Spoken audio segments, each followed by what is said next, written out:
సంగీత దర్శకుడిగా దేవిశ్రీ ప్రసాద్ ఎంత బిజీగా ఉంటారో అందరికీ తెలిసిందే. ఆయన ఒక సినిమాకు వర్క్ చేయడం మొదలు పెడితే అందులోనే మునిగిపోతుంటారు. మరి అంత బిజీగా ఉండే డిఎస్పీ హీరోలా ఎలా మారారు? ఎల్లమ్మ సినిమాకు డేట్స్ ఎలా అడ్జస్ట్ చేస్తున్నారు? దానికోసం నిర్మాతలు ఏం ప్లాన్ చేశారు? వీటన్నింటికి ఆన్సర్ ఇచ్చేశారు దేవి. దేవిశ్రీ ప్రసాద్ ఓవైపు సంగీత దర్శకుడిగా బిజీగా ఉంటూనే మరోవైపు హీరోగా కూడా మారారు. దిల్ రాజు నిర్మాతగా వేణు ఎల్దండి తెరకెక్కిస్తోన్న ఎల్లమ్మ సినిమాలో హీరోగా నటిస్తున్నారు. ఈయనకు నటుడుగా ఇదే మొదటి సినిమా కావడంతో మేకర్స్ చాలా జాగ్రత్తలు తీసుకుంటున్నారు.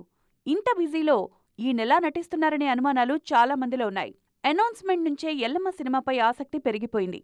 పైగా బలగం లాంటి అవార్డ్ విన్నింగ్ సినిమా తర్వాత వేణు నుంచొస్తున్న సినిమా కావడం కూడా దీనిపై అంచనాలు పెంచేసింది. అన్నింటికంటే దేవిశ్రీ ప్రసాద్ హీరో కావడం అందరిలోనూ తెలియని ఆసక్తి పుట్టించింది. ఈ సినిమాను ఛాలెంజింగ్గా తీసుకున్నారు దేవి. తనున్న బిజీ కారణంగా నిర్మాత దిల్ రాజు నెలకు 10 రోజుల డేట్స్ తనని అడిగారని దేవి తెలిపారు. ప్రతి నెలలో 10 రోజులు ఎల్లమ్మ సినిమా కేటాయించి మిగిలిన 20 రోజులు మ్యూజిక్పై ఫోకస్ చేస్తున్నారు డీఎస్పీ. ఇప్పటికే ఎల్లమ్మ చిత్రపాటలు రీ-రికార్డింగ్ పూర్తి కావచ్చింది. మొత్తానికి ఈ ప్లాన్ వర్కౌట్ అయితే ఫ్యూచర్లోనూ దేవిని మరిన్ని సినిమాల్లో నటుడిగా చూడొచ్చు.